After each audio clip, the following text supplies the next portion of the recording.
Yaya, wai dan Allah da Annabi wace budurwa ce take wahalar da kai? Kai dai bari. Yaya, wai me yasa baka son faɗi min bukatunka? Yaya, idan na zo da kai sai ka ce min ba haka ba.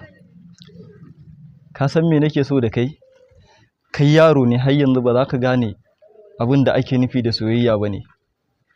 Yaya, wai dan Allah da Annabi wannan wace wahalan budurwan ce take wahalar da kai haka? Ka faɗi min ita dan labari ya zo ga ita kullum kuka haɗuwa dubu mari dubu. Rayuwa ta da ke ba ne rayuwar keke ma.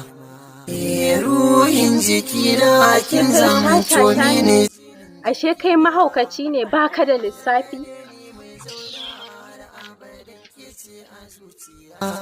Na baki rayuwa ta da ke ba ne rayuwar. Kai ka gane ƙanina abin da nake so da kai. Kai haƙuri. Kai ba ka gane lissafin soyayya ba ne. Yo yanzu aka za ka mana ita antin ta.